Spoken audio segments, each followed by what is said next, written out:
Les élections sénatoriales togolaises, prévues le 2 février 2025, marquent une étape majeure dans l'application de la nouvelle constitution qui instaure un régime parlementaire.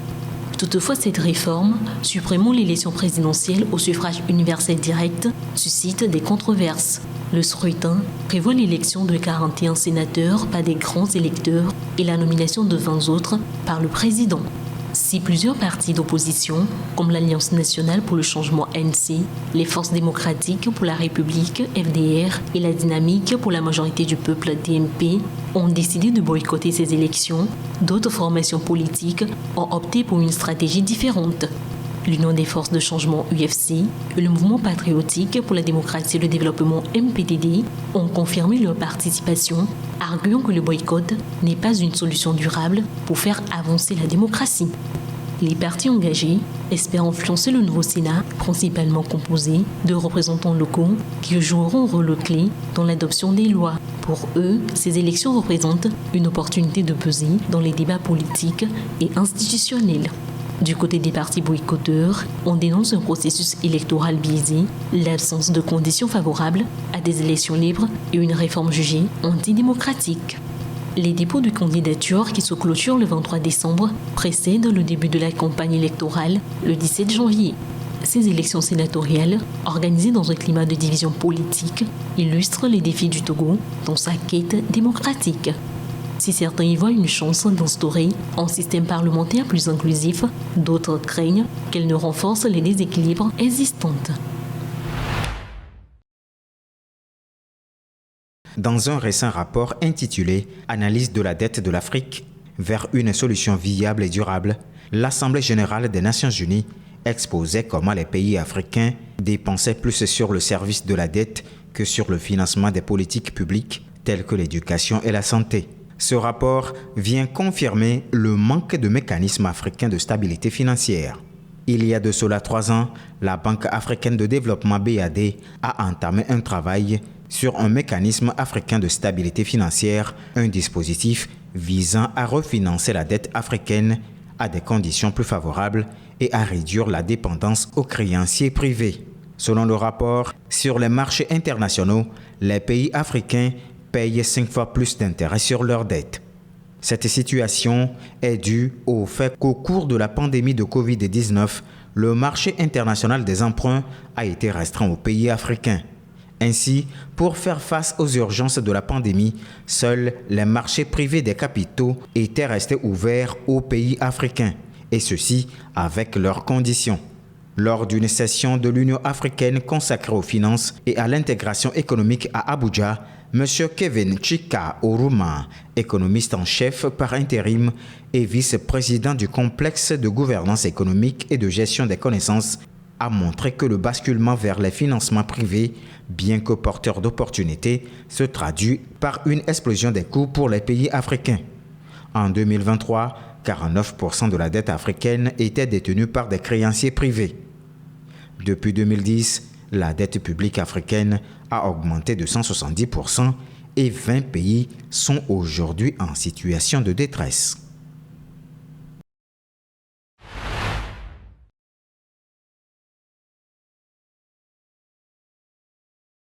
Dans le but d'accélérer la transformation numérique et d'innover dans le domaine, ainsi que de pourvoir en infrastructures essentielles pour accélérer le développement économique, le Togo a bénéficié d'un soutien financier de 62 milliards de francs CFA de la Banque mondiale après l'évaluation d'un projet. Ce projet approuvé dispose non seulement d'un volet formation qui va permettre de renforcer les compétences technologiques de la population, surtout les jeunes et les femmes, mais aussi va améliorer l'employabilité et stimuler l'innovation par la création d'un environnement propice à l'émergence d'un entrepreneuriat technologique dynamique. Ce projet vient donc répondre aux ambitions du Togo d'utiliser les technologies numériques comme levier essentiel pour accélérer la croissance, la création d'emplois et la compétitivité des secteurs prioritaires. Cette série de projets d'accélération numérique représente dès lors un engagement programmatique de la Banque mondiale visant à favoriser l'inclusion numérique grâce à la connectivité haut débit, les compétences numériques, l'entrepreneuriat numérique ainsi que le renforcement de la résilience au changement climatique par les technologies. Par ailleurs, cette opération permettra de connecter environ 8000 institutions publiques au haut débit et à plus d'1 million de personnes de bénéficier d'un accès Internet nouveau ou amélioré. Le projet mobilisera des financements du secteur privé et va créer des conditions favorables pour étendre la connectivité aux ménages et aux entreprises à proximité. De plus, avec la collaboration de la Société financière internationale SFI, le projet fournira des financements pour stimuler les compétences numériques, améliorant l'employabilité de la population et l'écosystème entrepreneurial, le rendant plus attractif pour les investisseurs.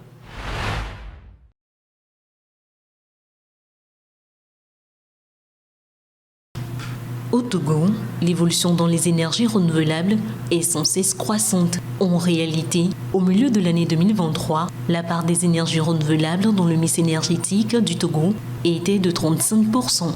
Ce pourcentage a au cours de l'année évolué en passant de 35% à 38% vers la fin de l'année. En 2024, selon des évaluations, les énergies renouvelables représentent 41,21% du mix énergétique du Togo, avec 10,16% pour l'hydraulique et 31,08% pour l'énergie solaire. Si le taux des énergies renouvelables compte beaucoup aujourd'hui dans le mix d'énergie du pays, il faut retenir que les énergies renouvelables étaient très bas il y a quelques années. Pour les années 2019 et 2020, ce taux était respectivement de 9,41% et 6,04%. Pour pallier à ces baisses auxquelles le pays faisait face en matière d'énergie renouvelable, le gouvernement s'est fixé pour objectif de porter les énergies renouvelables à 50% du mix des énergies à l'horizon 2025. Afin d'arriver à ces fins, le gouvernement a mis en place plusieurs mesures, à l'instar de la création de l'Agence d'électrification rurale et des énergies renouvelables. En 2018, une loi relative à la promotion de l'électricité à base de sources d'énergie renouvelable a été votée à l'Assemblée nationale et en juin 2021, une centrale solaire a été inaugurée à Blita, tout ceci dans l'intérêt de faire progresser le taux des énergies renouvelables dans le mix d'énergie au Togo. Aujourd'hui, le pays semble être sur le bon chemin pour atteindre la vision 2025 qui est de faire peser les énergies renouvelables à 50% dans la balance du mix d'énergie au Togo. Les collines de Lubero sous la brume du matin n'annoncent rien d'autre que le calme.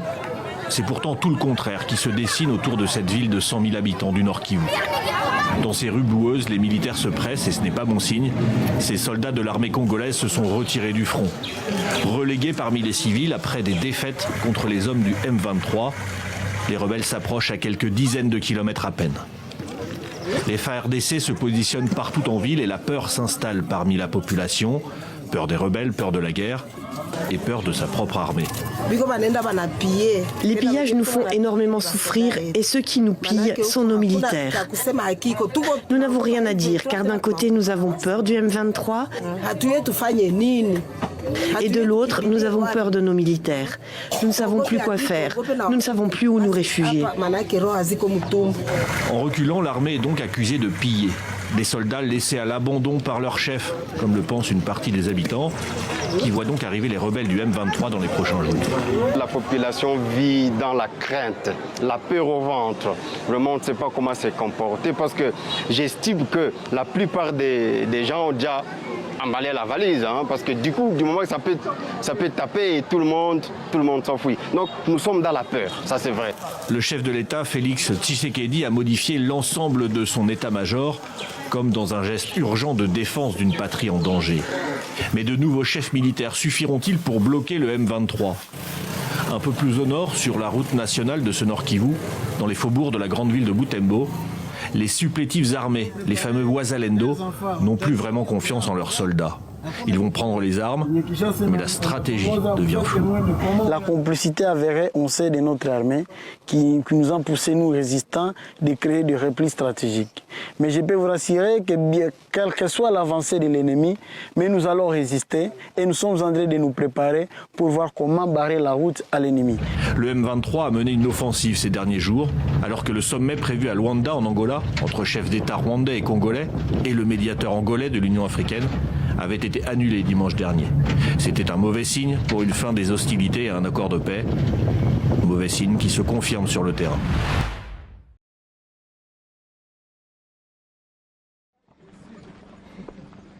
Les casques bleus de l'ONU restent en République démocratique du Congo au moins jusqu'en décembre 2025. Ils sont plus de 10 000 dans le pays. Vendredi, le Conseil de sécurité des Nations Unies s'est prononcé en faveur de la prolongation d'1 an du mandat de la MONUSCO, la mission des Nations Unies en RDC. Une prolongation à la demande des autorités congolaises, alors qu'en 2023, Kinshasa exigeait le retrait des soldats de la paix, accusés d'avoir failli à leur mission. Des manifestations contre l'incurie supposée de cette force étaient d'ailleurs souvent organisées dans le pays. Mais la crise entre les forces armées congolaises et les rebelles du M23, notamment dans la province du Nord Kivu, a poussé le gouvernement congolais au rétropédalage. Mais si le bail a été prolongé d'1 an, un plan de retrait ordonné devrait encore être discuté avec le recentrage de la mission dans les zones les plus instables.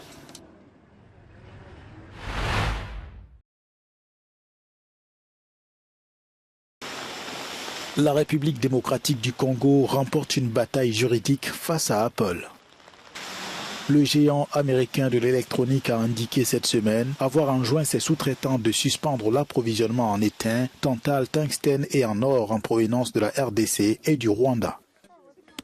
Cette décision de l'entreprise américaine fait suite à une plainte déposée par la RDC en France et en Belgique les 16 et 17 décembre derniers. Kinshasa accuse Apple d'utiliser des minerais de sang, en d'autres termes des minerais pillés dans l'est de la RDC par le M23, un groupe rebelle soutenu par le Rwanda. Apple, qui a d'abord démenti les accusations à la suite d'une mise en demeure, a finalement pris l'engagement public d'arrêter ses exploitations de 3T, l'étain, tantale et tungstène, dans cette partie du continent. Une communication au contour pas très précis, mais ces plaintes pourraient être les premières d'une longue série visant les entreprises étrangères s'approvisionnant en minerais des conflits.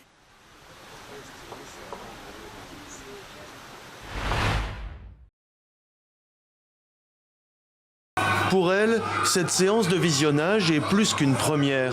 C'est l'aboutissement d'un projet mené dans un pays déchiré par plus d'1 an et demi de guerre. Une dizaine de femmes, déplacées par le conflit qui ravage le Soudan, ont filmé, réalisé et monté leurs films avec des téléphones pour seule caméra. Au cours du premier mois, nous avons reçu une formation sur le tournage, l'écriture de scénarios, la réalisation de films et d'autres compétences connexes. Ensuite, nous avons produit nos films et nous sommes passés à la phase de montage. Le projet s'est achevé par la sortie du film. Parmi les courts-métrages réalisés, par exemple, Anna Ona, Je suis ici en arabe, un documentaire qui suit les responsables d'un projet de soutien aux femmes et enfants sourds. L'idée de départ m'est venue d'une femme qui nous a proposé de réaliser un film documentaire. Elle avait participé à l'atelier et elle avait une grande expérience de la langue des signes pour les sourds. Lancé avant le déclenchement du conflit, le projet vise à donner une voix aux Soudanaises. À sa tête, un homme, Mohamed Faoui, lui-même réalisateur. Il s'est, comme il le dit, senti obligé de poursuivre cette initiative malgré, ou plutôt à cause de la guerre.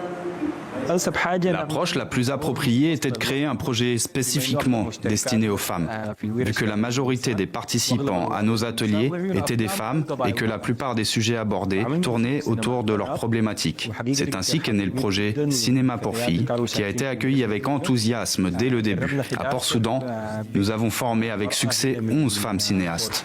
Avant la guerre, le cinéma soudanais avait gagné en reconnaissance avec des films sélectionnés pour les Oscars aux États-Unis ou encore au Festival de Cannes. Mohamed Faoui veut croire qu'il ne s'agit que du début et prévoit d'organiser une deuxième série de formations afin d'encourager une nouvelle génération de femmes cinéastes. Il y a une semaine, cette école était encore un lieu d'apprentissage pour des enfants dont la vie a basculé avec le cyclone. Désormais, la cour de récréation est un lieu d'approvisionnement en eau pour de nombreuses familles. Dans ces conditions, impossible pour Yanas, 12 ans, d'oublier les longues heures d'angoisse qu'il a vécues. Je me sentais désespérée. Et quand le cyclone est passé, j'ai regardé dehors, j'ai vu, c'est ça le cyclone. Je ne savais pas. Dans ma vie, je n'ai jamais vu ça.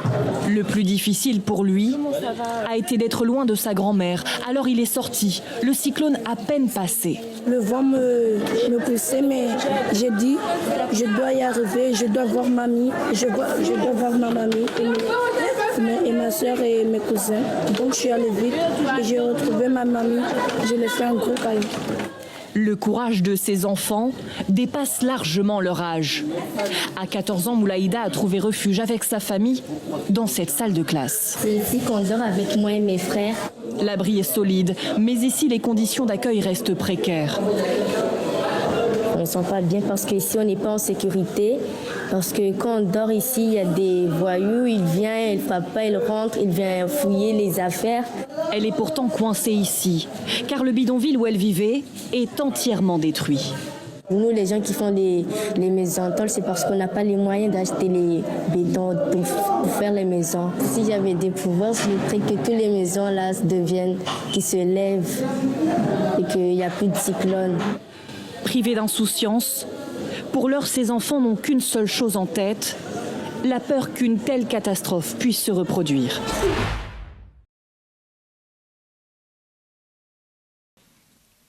La stratégie de la CEDEAO va-t-elle évoluer après le départ du Mali, du Niger et du Burkina Faso du bloc régional?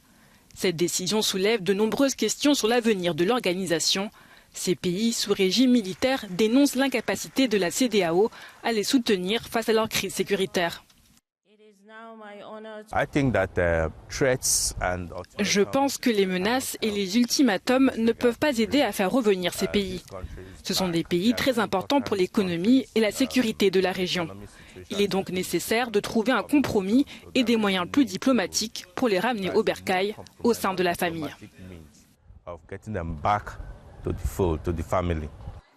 D'après Patrick Agbambou, ces pays reprochent à la CEDEAO de favoriser l'ingérence extérieure.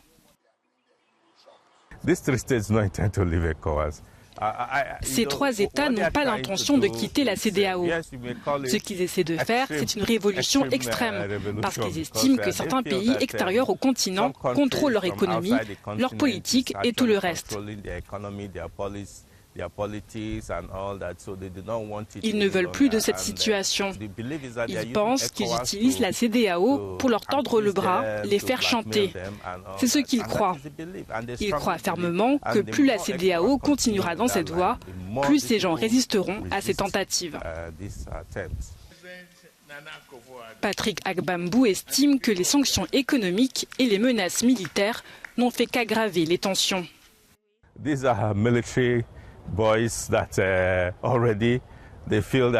Ce sont des militaires et ils considèrent déjà que leur position est supérieure.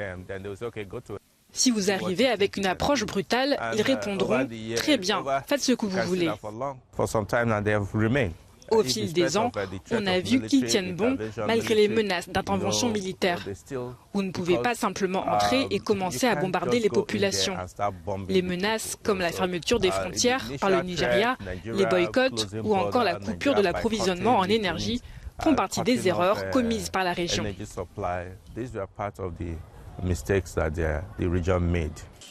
Un départ aux conséquences majeures. Ces trois pays préparent une nouvelle alliance et quitteront officiellement la CEDEAO en janvier.